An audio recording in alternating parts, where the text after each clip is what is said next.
Hay una pregunta que me parece fascinante. ¿Cuántas veces en la historia ha existido una sola moneda que todo el mundo aceptara sin cuestionarla? Solo una vez. Y esa moneda no fue el dólar, no fue la libra esterlina, no fue el oro de ningún imperio europeo. Fue una moneda americana, acuñada en México, y el mundo entero la usó durante más de 200 años sin que casi nadie en México supiera el poder que tenía entre sus manos. Eso ya es suficientemente sorprendente.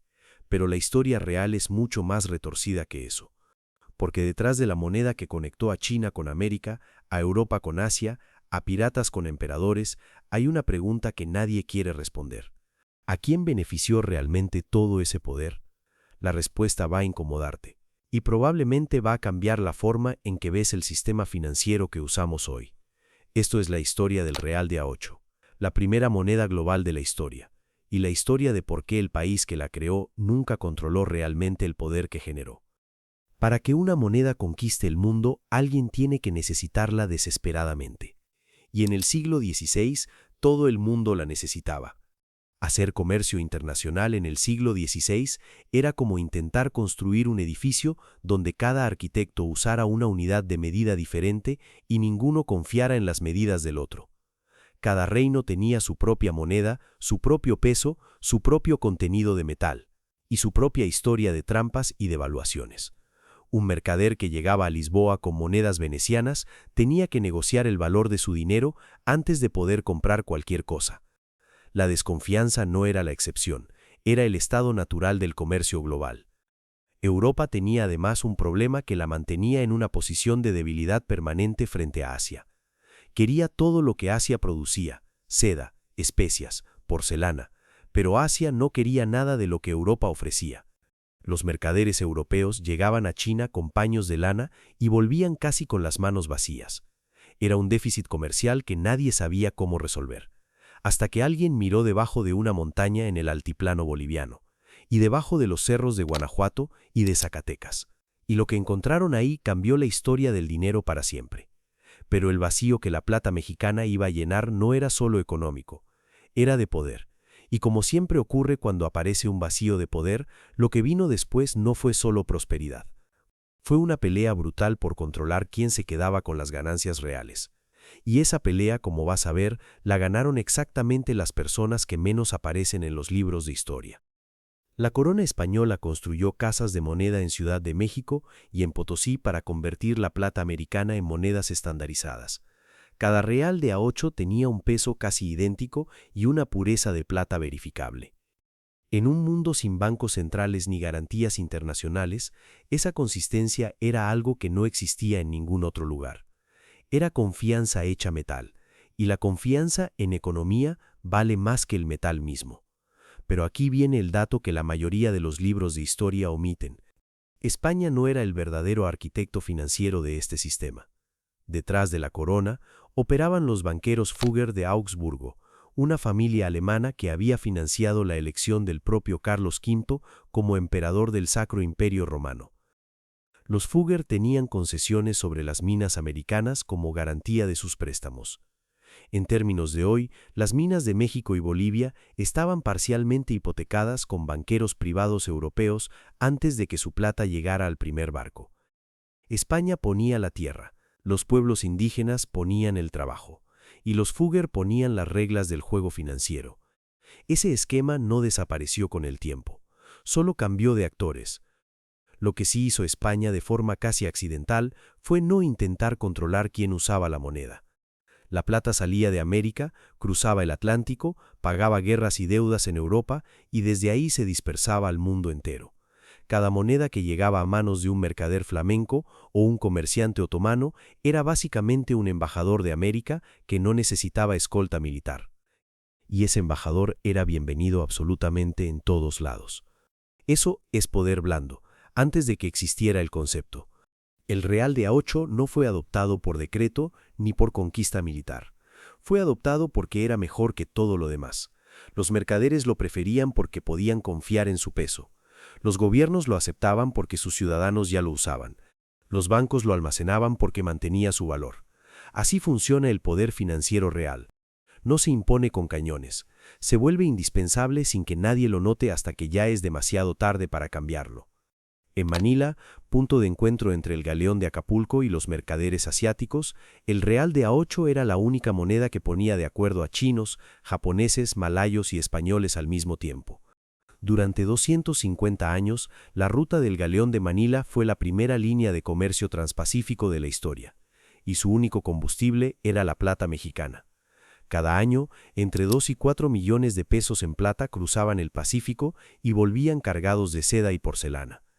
Era el sistema logístico más ambicioso de su época, y todo giraba alrededor de una moneda acuñada en América. Pero aquí viene algo que invierte completamente la narrativa heroica que nos contaron. La pregunta que casi nadie hace es esta: ¿quién tenía realmente el poder en ese intercambio?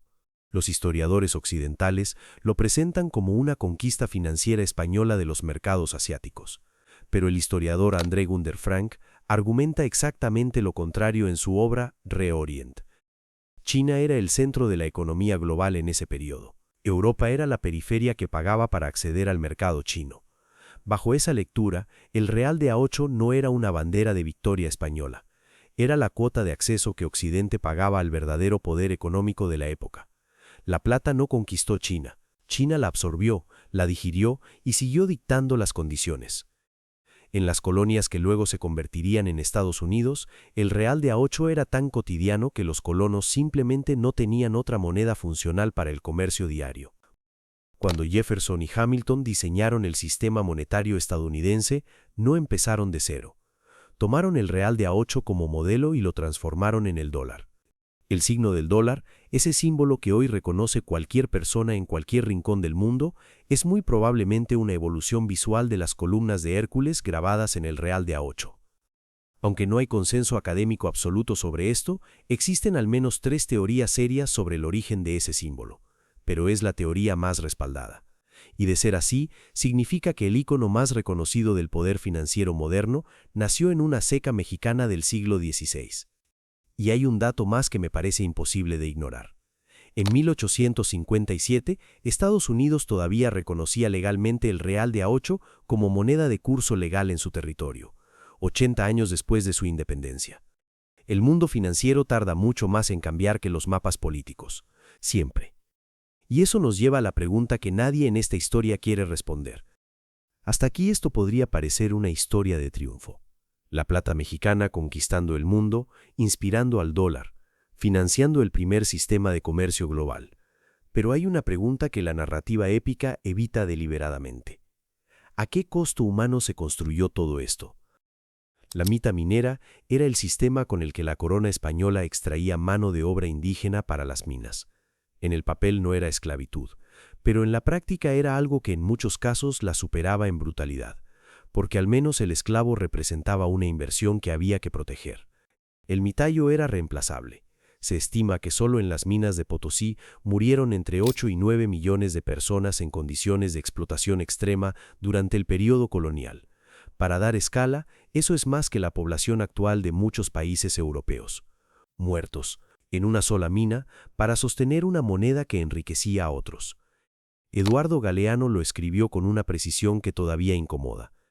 La historia de la plata americana es la historia de un continente que fue desangrado para enriquecer a otro. México y Bolivia pusieron la plata y la sangre. España puso la administración. Los banqueros europeos pusieron el sistema. Y la riqueza fluyó, como siempre fluye, hacia quien controlaba el sistema, no hacia quien controlaba el recurso. Ahora bien, el historiador Henry Kamen introduce aquí una perspectiva que vale la pena escuchar aunque sea incómoda para el relato opuesto. Kamen argumenta que la imagen de España como administradora incompetente que despilfarró la plata americana es en gran parte una construcción histórica de los rivales de España.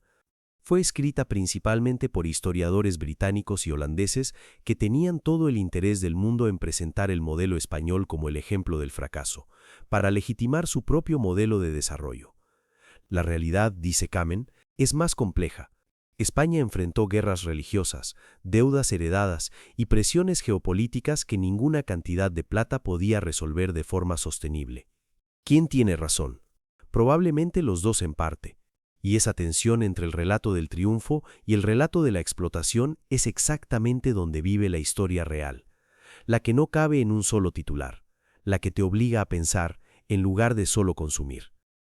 Cuando las guerras de independencia latinoamericanas cortaron el suministro de plata en el siglo XIX, el sistema que había funcionado durante 200 años comenzó a crujir. Pero el golpe final no vino de ninguna revolución ni del agotamiento de las minas. Vino de una decisión legislativa en Washington. Y hay quienes dicen que no fue un accidente. En 1873, el Congreso de Estados Unidos aprobó lo que sus críticos llamaron el crimen de 1873, la eliminación del patrón plata del sistema monetario americano, favoreciendo exclusivamente el oro. La decisión colapsó el precio internacional de la plata de forma dramática y casi inmediata. Los países latinoamericanos, cuyas economías seguían dependiendo de ese metal, vieron cómo su riqueza se evaporaba en pocos años. Hay historiadores que ven en esa decisión una jugada deliberada para eliminar el último vestigio del poder monetario hispanoamericano y consolidar la hegemonía financiera de Estados Unidos bajo el patrón oro. Otros argumentan que fue simplemente una decisión técnica sin intención geopolítica. Pero el resultado fue el mismo en cualquier caso. La plata que había dominado el comercio mundial durante siglos quedó reducida a materia prima. Y el real de A8 pasó de ser el estándar global a ser una pieza de colección. Para México la ironía fue perfecta en su crueldad.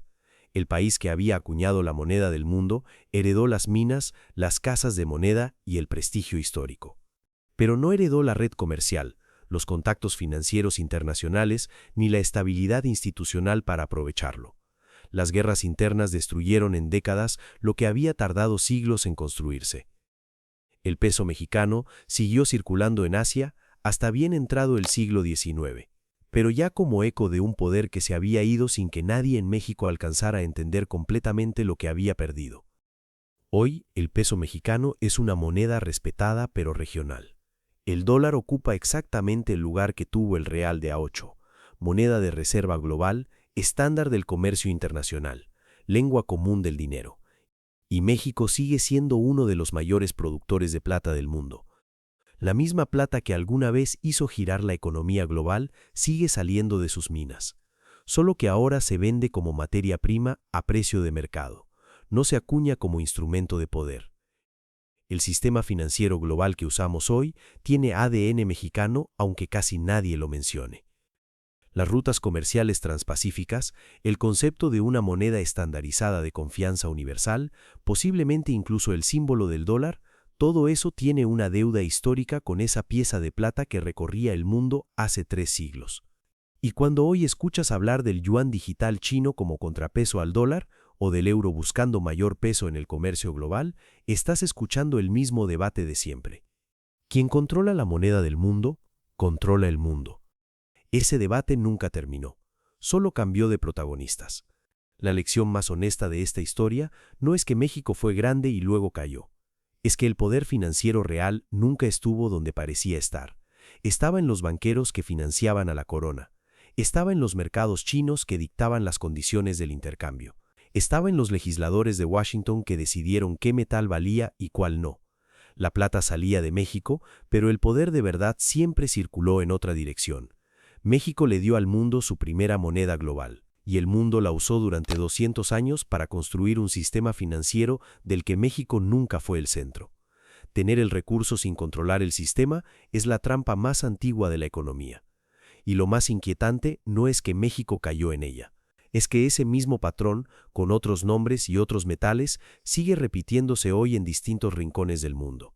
La historia no se repite, pero rima con una precisión que debería mantenernos despiertos.